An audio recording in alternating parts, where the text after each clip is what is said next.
Good morning बच्चों। आज हम लोग विज्ञान भाग 2 का पाठ 18 दूरबीन अंतरिक्ष अवलोकन के बारे में देखने वाले हैं। तो मैं Seema Yadav new Sion municipal secondary से आप सभी का स्वागत करती हूँ। आगे आज हम लोग बच्चों देखने वाले हैं अंतरिक्ष के दूरबीन और इसरो के बारे में। तो सबसे पहले बेटा दूरबीन, यह जो संकल्पना आई, तो दूरबीन का क्या उपयोग हुआ कि दूरबीन से हम लोग जो दूरस्थ वस्तुएं होती थी उनको हम स्पष्ट रूप से देखने के लिए दूरबीन की खोज हुई। मनुष्य जो है वह शुरू से ही जिज्ञासु प्राणी रहा कि ऊपर जब पृथ्वी के भूपृष्ठ से होकर ऊपर अंतरिक्ष में क्या हो रहा है, अंतरिक्ष के रहस्यों को जानने के लिए वह शुरू से ही इच्छुक रहा। तो और इसके शुरुआत जो है मतलब दूरबीन यह उपकरण अंतरिक्ष के रहस्यों को जानने के लिए, अनंत ब्रह्मांड में क्या चल रहा है, ब्रह्मांड की खोज कब हुई, कैसे हुई, क्या है वहां पर, क्या तो इन सारे प्रश्नों के जवाब को के उत्तर को जानने के लिए वह शुरू से ही प्रयासरत रहा। तो इसकी जो शुरुआत हुई थी बच्चों को लगभग आज से 400 वर्ष पूर्व हुई थी। तो दूरबीन की खोज जो है वह हैंस लिपर्शे नामक एनेक्सास चश्मा बनाने वाले व्यक्ति थे, उनके द्वारा हुई थी। तो सन 1608 में दूरबीन की खोज का जो पेटेंट है यह उनके नाम हुआ था। उसके बाद जब यह बात गैलीलियो गैलीली, हम लोगों ने दूरबीन की खोज के बारे में हम जनरली गैलीलियो को जानते हैं। तो गैलीलियो को जब यह बात पता चली बच्चों, तो मतलब उन्होंने हैंस लिपर्शे का दूरबीन देखे बिना उन्होंने अपना स्वतः का दूरबीन बनाया और उससे उन्होंने बहुत सारी खोजें की। अब पृथ्वी के पृष्ठभाग से अंतरिक्ष का अध्ययन थोड़ा सा मुश्किल हो रहा था। क्यों? क्योंकि अंतरिक्ष में जो खगोलीय पिंड थे वहां से जो किरणें विकिरित आ रही थी नीचे, तो पृथ्वी के वायुमंडल के द्वारा अवशोषित हो जा रही थी। तो फिर अंतरिक्ष दूरबीन की ये संकल्पना वैज्ञानिकों के समक्ष आई कि मतलब अंतरिक्ष में दूरबीन क्यों स्थापित किया जाना चाहिए। तो उसके लिए जो समस्याएं आ रही थी, देखिए वो ये हैं कि अंतरिक्ष से दृश्य प्रकाश वायुमंडल से होकर पृथ्वी तक पहुंचता है, तब प्रकाश का वायुमंडल में अवशोषण होता है और हमारे तक जो प्रकाश पहुंचता है उसकी तीव्रता बेहद कम हो जाती है।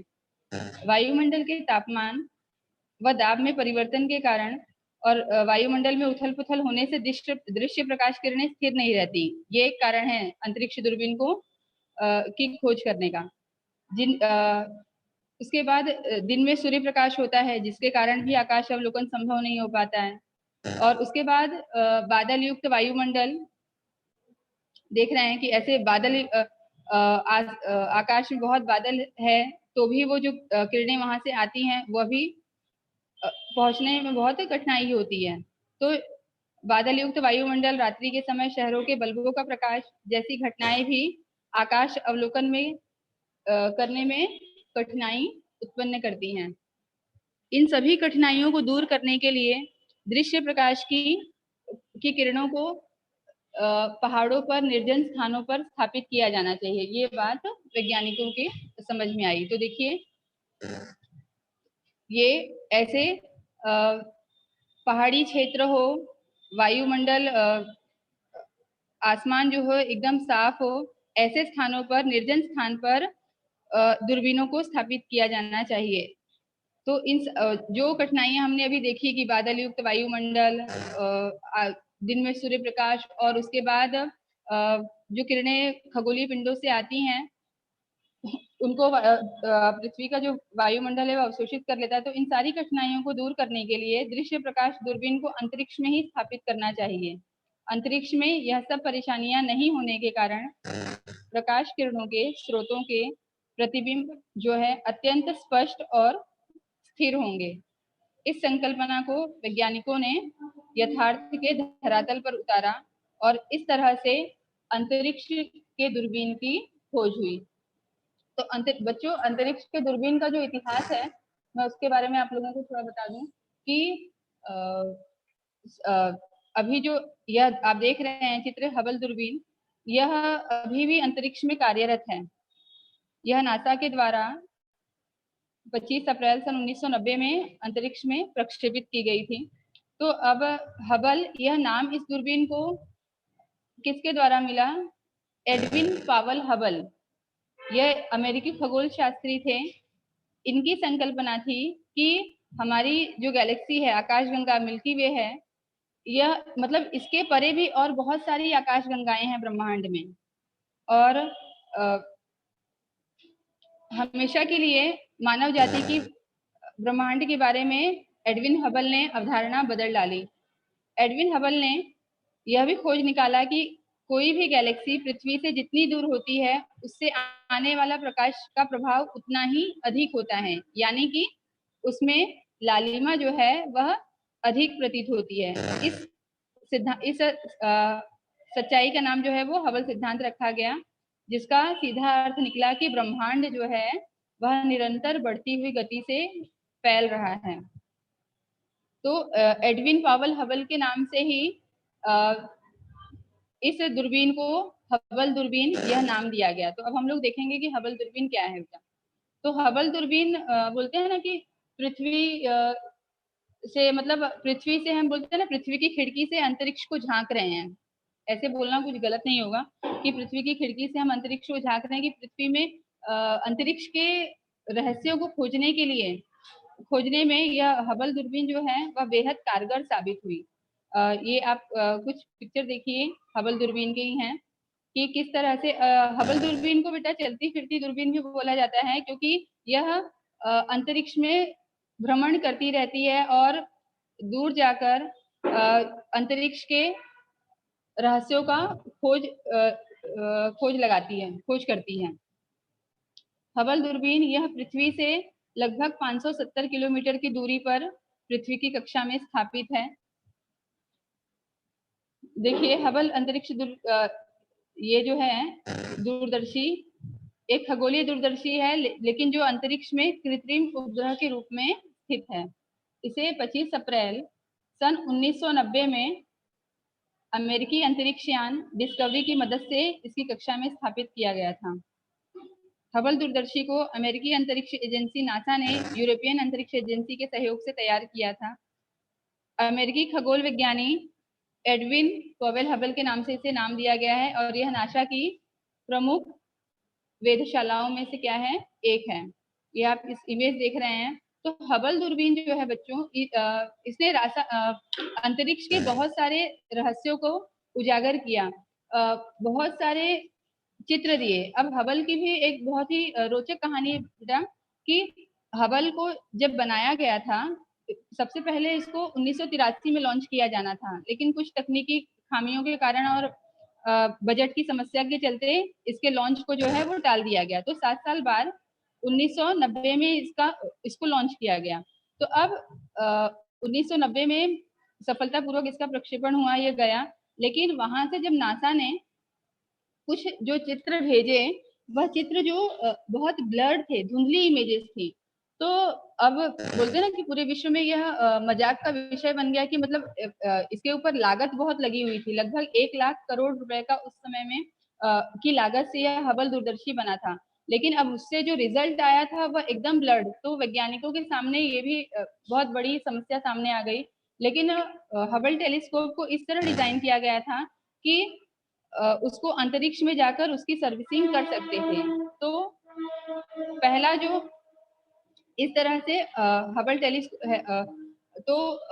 टेलीस्कोप को अंतरिक्ष में जाकर 1993 में पहला सर्विसिंग मिशन भेजा गया था। तो उसमें खामी क्या आई थी बेटा कि उसका जो मिरर है, कांच था, वह फ्लैट हो गया था। और कितना फ्लैट हुआ था कि हमारा जो बाल होता है, बाल की जो हमने एक हमारा जो पतला बाल सिंगल बाल होता है, उसके बाल की मोटाई का 50वां हिस्सा इतना खाली वो फ्लैट हो गया था। और बस इतनी सी खामी के कारण जो इमेजेस वहां से आ रही थी, जो हबल टेलीस्कोप जो भेज रहा था, वो एक भी क्लियर नहीं थी। तो जब इमेजेस क्लियर नहीं है, पिक्चर क्लियर नहीं है, तो वैज्ञानिक अध्ययन कैसे करते हैं।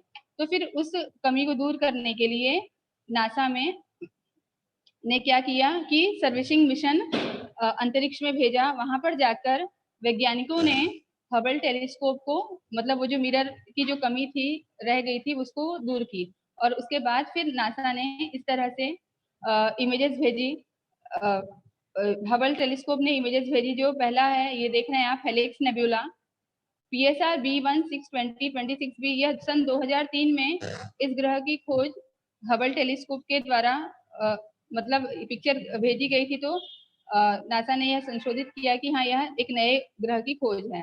फिर ये देख रहे हैं आप मानव के नेत्र के आकार का कॉमल हॉट, बीच में यह मानव की जो मानव नेत्र की जो पुतली होती, उस तरह से ये आप पीले रंग का गोला देख रहे हैं। ये सारी इमेजेस अंतरिक्ष की हैं। ये सारे चित्र हबल टेलीस्कोप के द्वारा अंतरिक्ष में लिए गए हैं। यह मेजियर 74 गैलेक्सी है, आकाशगंगा है ये। तो सन 1920 में एडविन हबल ने अपनी जो संकल्पना दी थी कि हमारी आकाशगंगा के परे भी अन्य बहुत सारी आकाशगंगाएं हैं, जो सच साबित हुआ। और उसका जो प्रूफ है वो आप लोग देख रहे हैं कि हबल टेलीस्कोप ने वहां से ये सारे इमेजेस भेजे। हबल टेलीस्कोप अब तक का बोलते हैं ना कि सबसे शक्तिशाली टेलीस्कोप रहा है।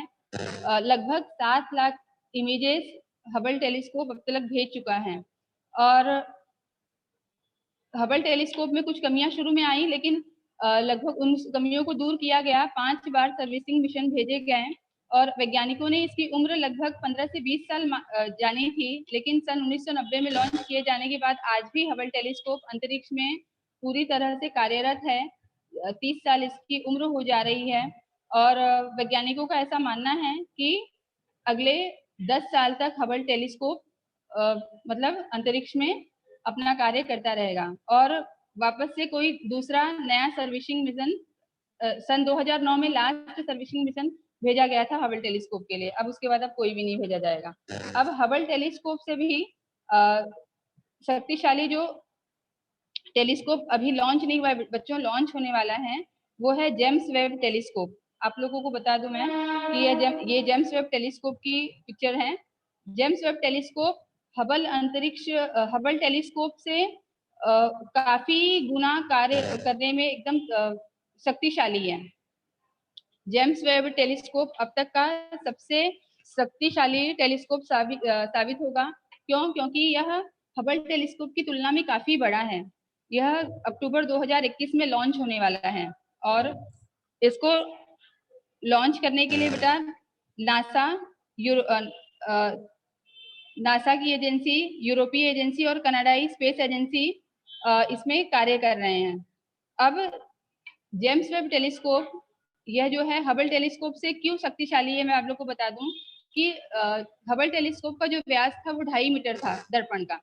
अब और इसके दर्पण का जो व्यास है वह 6.5 मीटर है। James Webb telescope Hubble telescope से लगभग 100 गुना ज्यादा बड़ा है। इसका नाम जो है बेटा पहले न्यू जनरेशन स्पेस टेलीस्कोप रखा गया था, लेकिन बाद में इसके नाम को चेंज करके नासा के जो दूसरे संस्थापक हैं जेम्स वेब, उनके नाम पर इस टेलीस्कोप को नाम दिया गया। अब जेम्स वेब टेलीस्कोप की क्या खासियत है कि हबल टेलीस्कोप जो है वह दृश्य प्रकाश की किरणों के रेंज में काम करता है। और जेम्स वेब टेलीस्कोप यह इंफ्रारेड किरणों के रेंज में काम करेगा, जो खगोलीय पिंड दृश्य प्रकाश के अलावा कई तरह की विद्युत चुंबकीय किरणों का उत्सर्जन करते हैं, उनका अध्ययन भी यह टेलीस्कोप करेगा। दूर स्थित खगोलीय पिंडों से उत्सर्जित होने वाली विद्युत चुंबकीय विकिरणों का ज्यादातर हिस्सा क्या होता है कि पृथ्वी के वायुमंडल द्वारा सोख लिया जाता है। और इसी वजह से पृथ्वी पर स्थित ऑप्टिकल टेलीस्कोपों से उन खगोलीय पिंडों को भली भांति प्रेक्षित नहीं किया जा सकता। पृथ्वी के वायुमंडलीय बाधा को दूर करने के लिए ही इन अंतरिक्ष दूरबीनों का निर्माण किया गया। और उस कड़ी में ये जो जेम्स वेब टेलीस्कोप है, यह सबसे शक्तिशाली टेलीस्कोप होने वाला है। अब जेम्स वेब टेलीस्कोप में आप यहाँ पे देख रहे बच्चे, ये जो है ये सनशील्ड लगाया गया है। क्योंकि सूर्य की जो गर्मी है, इंफ्रारेड रेंज में काम करने वाला जो टेलीस्कोप है, सूर्य की गर्मी को यह झेल नहीं पाएगा, तो इसीलिए इसके ऊपर 5 लेयर के सनशील्ड लगाए गए हैं जो इसका तापमान बढ़ने नहीं देंगे, क्योंकि तापमान बढ़ेगा तो फिर इसके इंस्ट्रूमेंट में दिक्कत आ जाएगी।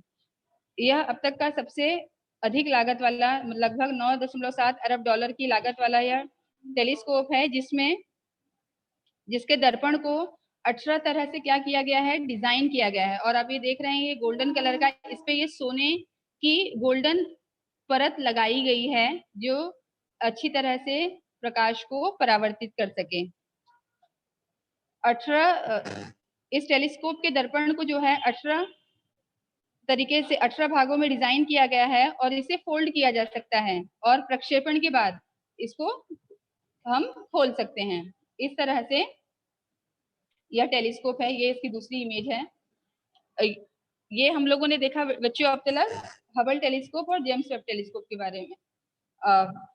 हबल यह टेलीस्कोप होने के बावजूद अंतरिक्ष में कृत्रिम उपग्रह के रूप में कार्य करता है।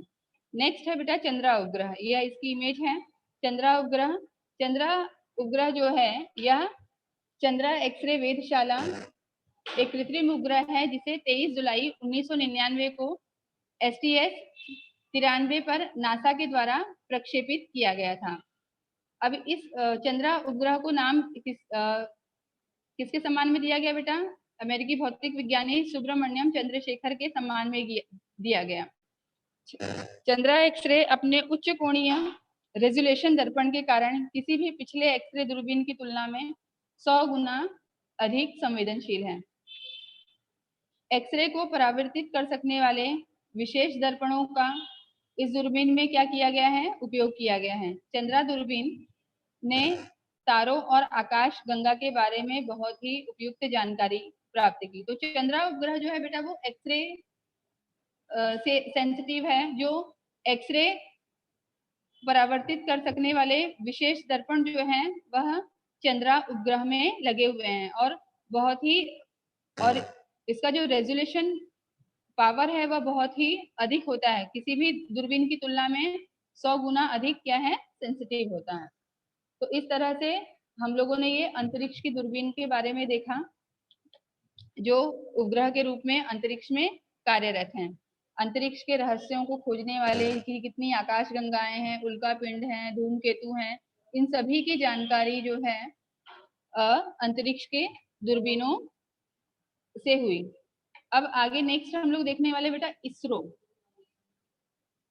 भारतीय इसरो का फुल फॉर्म हिंदी भी जो है फुल फॉर्म वो है भारतीय अंतरिक्ष अनुसंधान केंद्र, Indian space research organisation.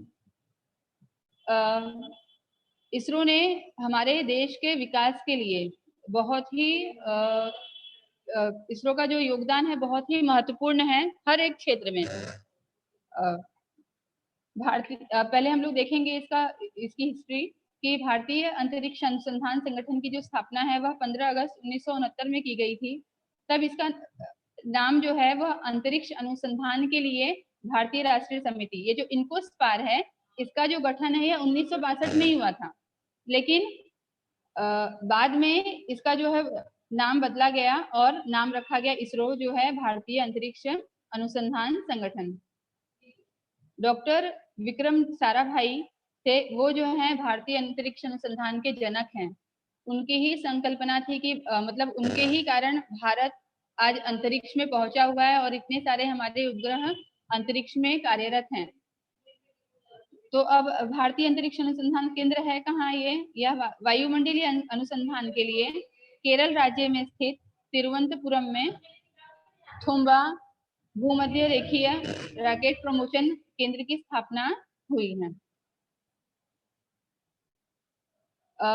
ISRO की जो शुरुआत है वह डॉक्टर विक्रम साराभाई के नेतृत्व में ही हुई थी।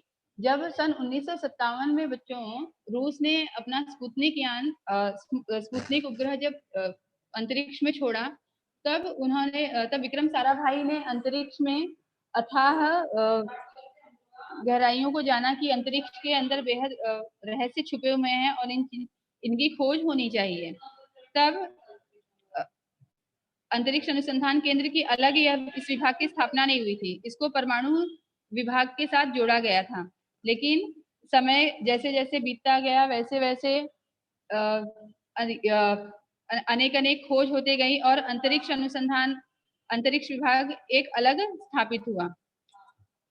फिर उसके बाद इसरो अस्तित्व में आया 1969 में। और उसके बाद बेटा सबसे पहला जो उपग्रह भारत का जो प्रक्षेपित हुआ था वह था आर्यभट्ट उपग्रह। आर्यभट्ट उपग्रह यह 1975 में रूस के सहयोग से प्रक्षेपित हुआ था। भारत की अंतरिक्ष में प्रथम यात्रा जो है 1975 में रूस के सहयोग से इसके कृत्रिम उपग्रह आर्यभट्ट के प्रक्षेपण के द्वारा हुई थी। यह सोवियत संघ द्वारा 19 अप्रैल 1975 को कॉस्मोस 3M प्रक्षेपण वाहन द्वारा कास्पुतिन यार से प्रक्षेपित किया गया था। अब आर्यभट्ट इस उपग्रह का जो नाम है यह हमारे महान गणितज्ञ आर्यभट्ट के नाम पर रखा गया था।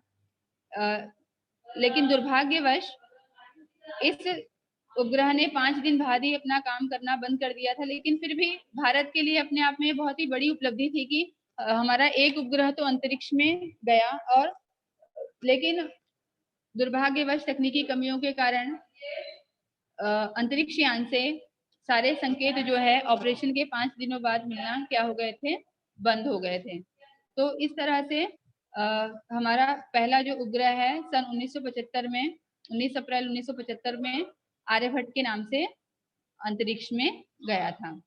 उसके बाद जो दूसरा उपग्रह देखिए इसरो के द्वारा जो महत्वपूर्ण उपग्रह है उसके बारे में हम लोग चर्चा कर रहे हैं। भास्कर उपग्रह यह 7 जून 1989 को भारत का दूसरा उपग्रह जो 445 किलो का था और पृथ्वी की कक्षा में स्थापित किया गया था, भास्कर उपग्रह। और ये सारे उपग्रह बेटा मतलब विक्रम साराभाई जान गए थे कि इन उपग्रहों के कारण दूर संचार प्रणाली में हम बहुत ही ज्यादा जानकारी प्राप्त कर सकते हैं और सबसे सस्ता और सरल साधन यही है।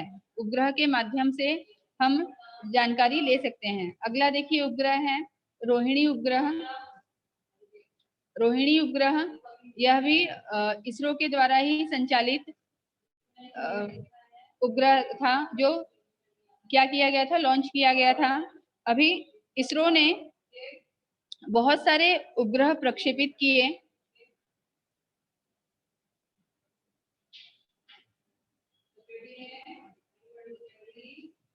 इसरो के द्वारा जो प्रक्षेपित उपग्रह है बच्चों, मैं आप लोगों से चर्चा करती हूँ कि पहली जो है इसरो ने इनसेट श्रृंखला अंतरिक्ष में प्रक्षेपित की, जीसैट श्रृंखला।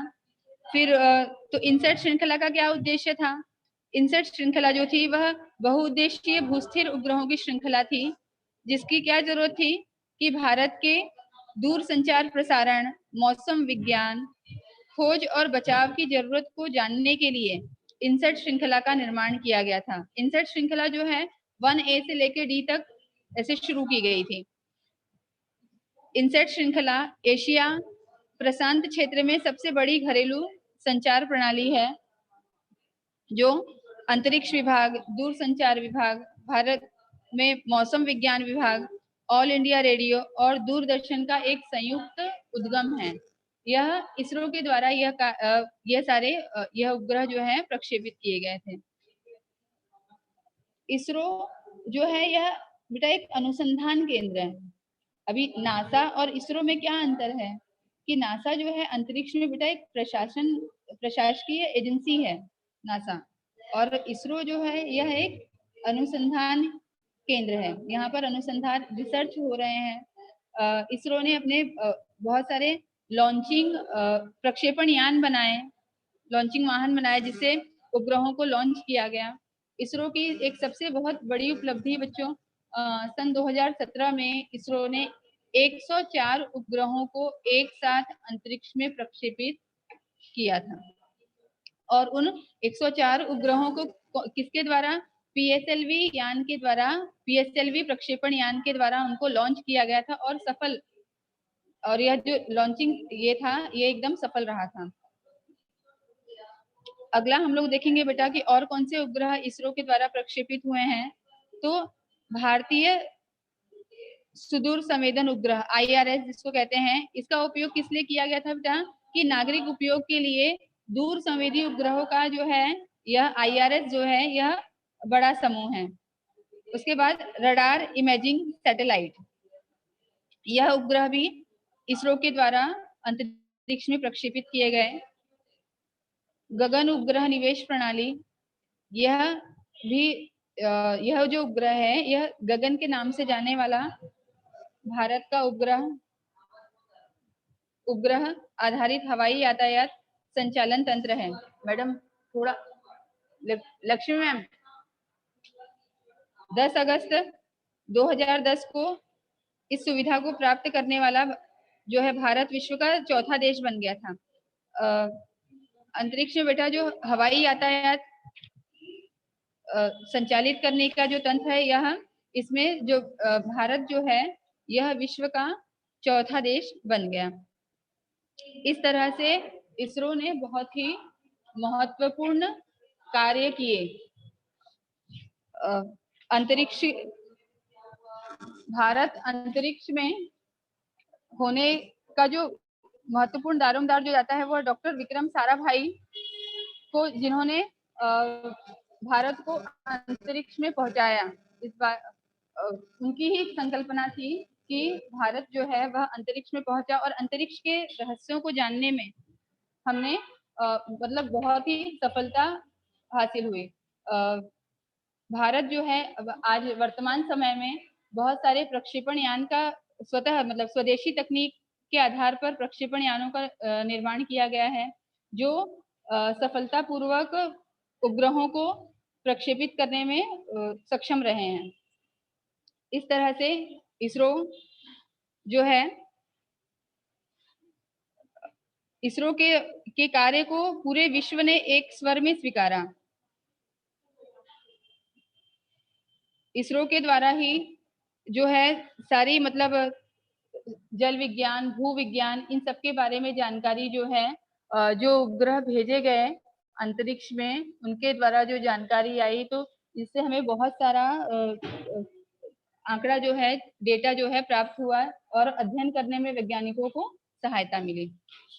और बेटा मतलब पृथ्वी के भूपृष्ठ से अंतरिक्ष का अध्ययन उतनी तरह मतलब उतनी अच्छी तरह होना संभव नहीं था, इसीलिए अंतरिक्ष में जो है यह उपग्रहों को भेजा गया। आगे हम लोग देखते हैं बेटा, इसी कड़ी में अगला जो है वो एस्ट्रोसेट है। यह इमेज देख रहे हैं आप कि यह जो उपग्रह है यह पैराबैंगनी किरणें, अल्ट्रावायलेट रेस और 6 किरण एक्स रेज ग्रहण करने वाली दूरबीन और उपकरण लगाए गए हैं इसमें। एस्ट्रोसेट कहाँ पर है? भारत की पहली वेधशाला एस्ट्रोसेट को आंध्र प्रदेश के श्रीहरिकोटा से प्रक्षेपित किया गया। इसका वजन जो है यह 1513 किलोग्राम है और इसे पृथ्वी की निचली कक्षा में 650 किलोमीटर की ऊंचाई पर क्या किया गया है? स्थापित किया गया है। यह सुदूरवर्ती खगोलीय पिंडों के अध्ययन को समर्पित देश का पहला उपग्रह है।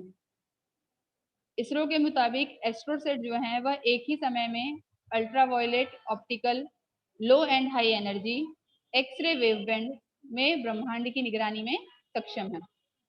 तो इस तरह से एस्ट्रोसेट जो है बेटा यह सन 2015 में प्रक्षेपित किया गया था। अब इसके मुख्य वैज्ञानिक उद्देश्य क्या है कि जो न्यूट्रॉन तारा है और ब्लैक होल, इनके उच्च ऊर्जा प्रक्रियाओं को समझना, न्यूट्रॉन तारा के चुंबकीय क्षेत्र का आकलन करना, हमारी आकाशगंगा से परे स्थित तारा प्रणालियों में तारा उत्पत्ति क्षेत्र मतलब तारा जहां बनता है और उनसे संबंधित जो उच्च ऊर्जा प्रक्रियाएं हैं उनका अध्ययन, आकाश में नए संक्षिप्त चमकीले एक्सरे स्रोत का संसूचन की, जो नए चमकीले एक्सरे स्रोत हैं उनकी सूचना। पराबैंगनी क्षेत्र के ब्रह्मांड के सीमित गहन क्षेत्र सर्वेक्षण का, जो अल्ट्रावायलेट रेज हैं ब्रह्मांड में, उनका गहन अध्ययन, उनका सर्वेक्षण करना और उसके बाद उसका निष्पादन करना, यह एस्ट्रोसेट मिशन के उद्देश्य हैं। और इसमें भारत को बहुत अधिक सफलता मिली है। एस्ट्रोसेट ने ही एक खगोलीय पिंड से आने वाली अल्ट्रावायलेट रेज का पता लगाया है, लेकिन उसको अभी पूरे विश्व ने अभी स्वीकारा नहीं, उसके ऊपर अध्ययन चालू है, शुरू है। तो इस तरह से इसरो का जो रोल है वह भारत के तकनीकी विकास, मतलब अंतरिक्ष विज्ञान में भारत को आगे ले जाने के लिए इसरो का जो योगदान है वह बहुत ही महत्वपूर्ण रहा है। सारी जो दूरसंचार प्रणाली है, मौसम विज्ञान विभाग, उसके बाद भूकंप विज्ञान, वायुमंडल से संबंधित जितनी भी प्राकृतिक घटनाएं हैं, इन सभी के ऊपर निगरानी रखने का जो कार्य है, यह अंतरिक्ष में स्थित उपग्रहों के माध्यम से, जो टेलीस्कोप के रूप में है, इनसे जो जानकारी प्राप्त होती है उसके आधार पर वैज्ञानिक आकलन करते हैं, और हम लोगों को जो मौसम का पूर्वानुमान दिया जाता है वो इन्हीं उपग्रहों के कारण होता है। इन्हीं उपग्रहों से जो जानकारी भेजी जाती है और वैज्ञानिक उसके ऊपर अध्ययन करते हैं, उसका आकलन करते हैं और फिर नागरिकों को बताया जाता है।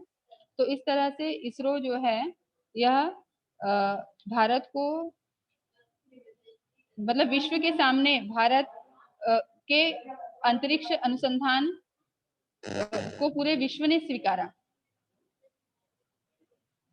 इन सभी उपग्रहों के फलस्वरूप, कौन से उपग्रहों के फलस्वरूप? इनसेट श्रृंखला, जीसेट श्रृंखला, रडार इमेजिंग सैटेलाइट, गगन उपग्रह निवेश प्रणाली, इन सबके माध्यम से पूरे इन सारे उपग्रहों के फलस्वरूप भारतीय अंतरिक्ष अनुसंधान का जो महत्व है एक स्वर से पूरे विश्व ने स्वीकारा। और इसरो ने व्यावसायिक कार्य भी किया, मतलब प्रक्षेपण यान अपने स्वतः स्वदेशी तकनीक पर आधारित प्रक्षेपण यान बनाए और अन्य देशों के साथ, मतलब लगभग 57 देशों के साथ उसका वाणिज्यिक संबंध है। तो इससे लगभग 10 करोड़ डॉलर इसरो ने मतलब कमा लिए। किससे? PSLV, GSLV, यह अन्य देशों के साथ साझा करके। इस तरह से इसरो ने मतलब अंतरिक्ष के रहस्यों को खोजने के लिए अपने स्वतः के प्रक्षेपण यान बनाए, रॉकेट बनाए, जिसकी श्रेणी में PSLV और GSLV ये सब है। तो इस तरह से हम लोगों ने ये देखा। तो धन्यवाद। आज के बच्चों अपना टॉपिक यहीं समाप्त हुआ। तो अभी हम लोग ने आज क्या क्या देखा देखेंगे कि के बारे में हम लोगों ने देखा ना।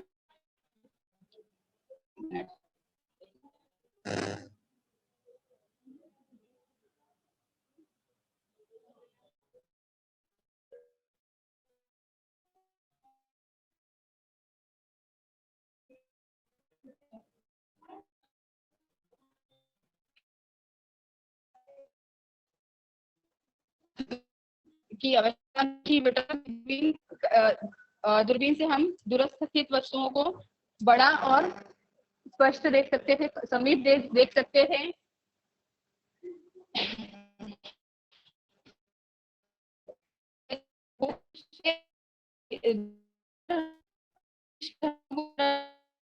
क्योंकि दृश्य वायुमंडल से मतलब अंतरिक्ष वायुमंडल तक पहुंचा था, तब तक वह तीव्रता जो है वो कम जाती थी। और इस कारण कि क्यों ना दूरबीन को हम अंतरिक्ष में ही स्थापित हैं। तो उसके बाद अंतरिक्ष के दूरबीन की यह संकल्पना आई सामने, जिसके जो जनक हैं उन्होंने बताया था कि हमारी आकाशगंगा से परे अन्य आकाशगंगाएं हैं, उल्का पिंड है, धूमकेतु हैं, अन्य ऐसे बहुत से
हाँ बोलो Mahendra Gupta.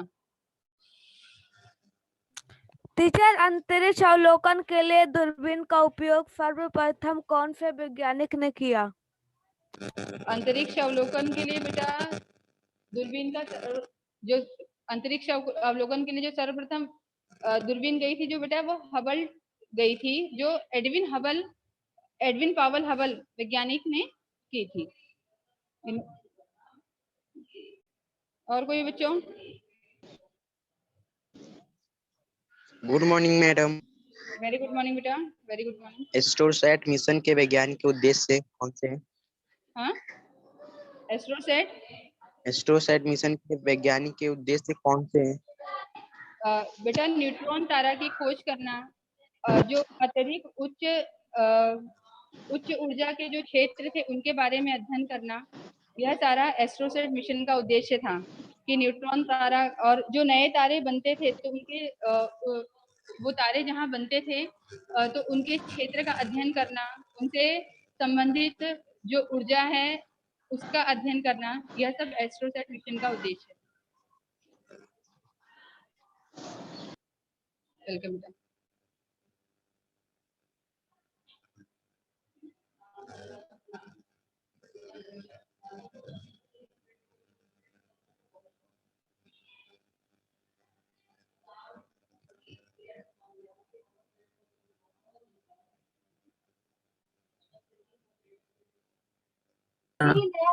Good morning teacher.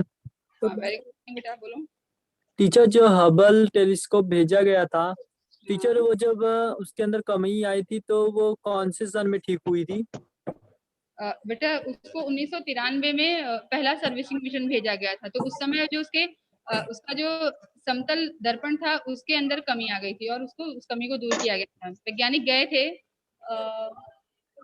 11 वैज्ञानिकों की टीम गई थी बेटा उस कमी को दूर करने के लिए, और लगभग 35 घंटे तक उन्होंने स्पेस में काम किया था।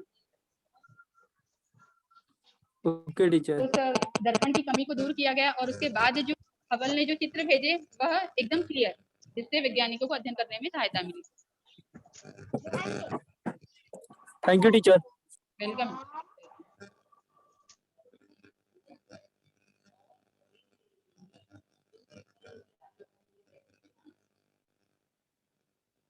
हम लोगों ने अंतरिक्ष में स्थित दूरबीनों के बारे में देखा, जिसमें से जो पहली है वह है हबल दूरबीन। हबल दूरबीन यह अंतरिक्ष में स्थित कृत्रिम उपग्रह है जो अभी भी कार्यरत है पिछले 30 वर्षों से। शुरू में जब हबल दूरबीन को स्थापित किया गया तो कुछ कमियां आई और उसको दूर किया गया, और हबल ने बहुत सारे अंतरिक्ष के रहस्यों को उजागर किया। उसके बाद हबल चंद्रा दूरबीन जो है यह एक्सरे किरणों को परावर्तित करके वहां से खगोलीय पिंडों से आने वाली जानकारी को भेज रहा था। उसके बाद हबल दूरबीन की ही कड़ी में जो अगला टेलीस्कोप जो आने वाला है, अभी लॉन्च नहीं हुआ है वो, उसको लॉन्च करने की जो योजना है वो 2021 में है, जिसका नाम है जेम्स वेब टेलीस्कोप। के बारे में हम लोगों ने देखा कि James Webb telescope Hubble telescope की तुलना में 100 गुना बड़ा है, और यह हबल टेलीस्कोप जो है यह पृथ्वी से 570 किलोमीटर की पृथ्वी के भूपृष्ठ से 570 किलोमीटर की दूरी पर स्थित है, और जेम्स वेब टेलीस्कोप यह 15 लाख प्रकाश वर्ष यह दूर जाएगा। उसके बाद हम लोगों ने इसरो के बारे में बच्चों देखा कि इसरो जो है भारतीय अंतरिक्ष अनुसंधान केंद्र, इसने अंतरिक्ष में जाने के लिए अपने स्वतः के बहुत सारे अनुसंधान कई वर्षों से किए, जिसके जनक जो हैं डॉक्टर विक्रम साराभाई। इन्होंने भारत को अंतरिक्ष में पहुंचाने के लिए इनके जो प्रयास है वो बहुत ही सराहनीय रहे हैं। उनका जो योगदान है बहुत अतुलनीय रहा है। उन्हीं की संकल्पना थी कि भारत अंतरिक्ष में पहुंचे, और आज भारत अंतरिक्ष में है, और लगभग उन्होंने अपने सफलता के बहुत सारे झंडे गाड़े हैं अंतरिक्ष में। जैसे कि उसमें से एक मैंने बताया था आप लोगों की, सन 2017 में 104 उपग्रहों को भारत ने एक साथ सफलतापूर्वक प्रक्षेपित किया था, जिसमें से 3 उपग्रह भारत के थे और 100 बाकी जो थे वो सारे विदेशी थे, 101। तो इस तरह से हम लोगों ने आज अंतरिक्ष में स्थापित दूरबीनों के बारे में देखा और इसरो के कार्यों के बारे में देखा और इसरो द्वारा प्रक्षेपित उपग्रहों के बारे में देखा कि इसरो ने इनसैट श्रृंखला, जीसैट श्रृंखला, जिससे इनके कारण क्या हुआ कि भारत की जो दूरसंचार प्रसारण प्रणाली है, मौसम विज्ञान, इन सभी में मतलब इन सभी क्षेत्र में अध्ययन के लिए बहुत ही सहायता मिली।